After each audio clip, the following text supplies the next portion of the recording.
உலக தமிழ் மக்கள் அனைவருக்கும் வணக்கம். என் பெயர் டாக்டர் செம்மல். நம்மளுடைய வெள்ளை அறையில் இருக்க கிரீன் மேட் ஸ்டுடியோஸில் ஒரு சிறப்பு விருந்தினராக இப்போ வந்திருக்கவர் திரு இன்ஜினியர் பொறியாளர் சுதர்சன் மீனாட்சி அவர்கள். இவர் சென்னையில் பிறந்து வளர்ந்து படித்த ஒரு பொறியாளர். கனடாவில் சில வருடங்களுக்கு முன்பு மைக்ரேட் ஆகி அந்த நாட்டில் இருக்கக்கூடிய மருத்துவ துறையோடு சம்பந்தப்பட்ட ஒரு துறையில் ஒரு மிகச்சிறந்த ஆளுமையாக இருக்கிறார். அதனால் மட்டும் நம்ம அறிவியல் தமிழ் மன்றம் மீது இவ்வளவு அன்பு செலுத்துவதற்கு முக்கியமான காரணம் என்னென்னா, தமிழ் மீது மிகுந்த அன்பும் அக்கறையும் பாசமும் கொண்ட ஒரு உள்ளம். முன்னாள் கனடிய தமிழ் சங்கத்தின் தலைவர். இன்றளவும் என்றளவும் தமிழர்களுக்கும் தமிழ் இனத்திற்கும் என்ன செய்ய முடியும், அந்த மக்களுக்கு எப்படி உதவ முடியும் அப்படின்றதுல ரொம்ப ஆர்வமாக இருக்கக்கூடிய ஆளுமை. இவர்கிட்ட நாம் கேட்டு இன்னைக்கு நாம் எடுத்து இந்த தமிழ் உலகுக்கு வழங்கக்கூடியது எல்லாமே தொழில்நுட்பம் சார்ந்த செய்திகள் தான். இவர் மெயினாக என்ன பண்ணுறாரு அப்படின்னா, கனடாவில் இருக்கக்கூடிய கனடா அந்த அரசு மருத்துவமனையில் சிறுநீரகம் பழுதாகின நோயாளிகளுக்கு அந்த டயாலிசிஸ்ன்னு சொல்லுவாங்க, அந்த டயாலிசிஸ் யூனிட்டில் அதுக்கான அந்த பொறியாளராக இருக்கார்.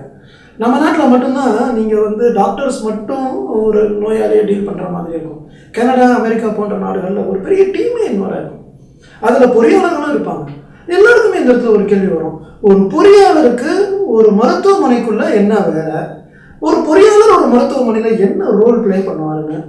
நாளைக்கு நம்ம நாடும் முன்னேற்றம் அடையும் பொழுது இதற்கான பதில் நமக்கு மிக வெளிச்சமாக தெரியும். இப்போ ஐயாவிடம் சில டெக்னிக்கலான கேள்விகளை கேட்கலாம். ஐயா வணக்கம். வணக்கம்.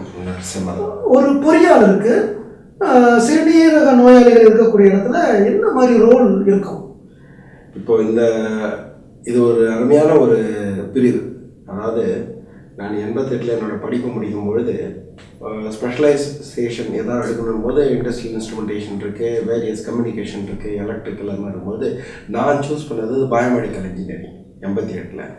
எனக்கு அப்போது அந்த காலத்தில் இருந்தே இன்ஜினியரிங் படிக்கும்பொழுது பயோமெடிக்கலில் ஏதாவது ஸ்பெஷலைஸ் பண்ணும்போது ஒரு மருத்துவர்கள் ஒரு மருத்துவமனையில் அந்த மருத்துவ கருவிகளில் வேலை செய்யணுன்ற ஒரு விருப்பம் இருந்தது. அதனால் அந்த படிப்பில் நான் ஒரு எடுத்து என்னோடய படிப்பை முடித்தேன்.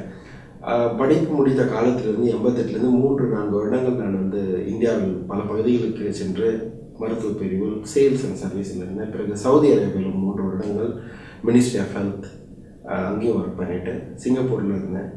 கனடாவில் நீங்கள் கேட்ட அந்த கேள்வி, ஆனால் இந்த நாடுகளெல்லாம் ஒர்க் பண்ணும்போது என்னுடைய வேலை ஒரு தனிப்பட்ட முறையில் ஒரு இன்ஜினியரிங் டிபார்ட்மெண்ட்டில் தான் இருந்தது. ஆனால் கனடாவில் நான் போன பிறகு இந்த சிறுநீரக நோய் தாக்கிய பிறகு அதற்கு செய்யக்கூடிய சிகிச்சை தான் டயாலிசிஸ், ரத்த சுத்திகரிப்புன்னு சொல்லுவாங்க.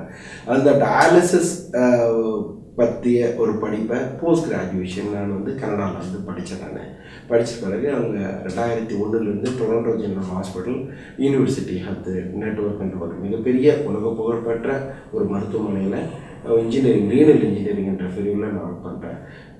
எங்களுடைய ஹாஸ்பிட்டலுடைய இந்த அமைப்பு என்னென்னா, ஒரு நாளைக்கு ஏறக்குறைய 200 நோயாளிகள் ஒரு 3 ஷிஃப்ட்டு ஓடும். காலையில் 7 மணிலேருந்து 12 மணி, 1 மணிலேருந்து 5, 6லேருந்து 10, இந்த 3 ஷிஃப்ட்டு ஓடும். குறைய 2 ஈஸ்ட் விங் வெஸ்ட் விங்குன்னு 2 விங் இருக்குது. ஒரு விங்லேயும் 32 ஸ்டேஷன்ஸ், அதாவது 32 நோயாளிகள் நாங்கள் சிறுநீரக அந்த டயாலிசிஸ் செய்வோம். ஏறக்குறைய 200 பேஷண்ட்.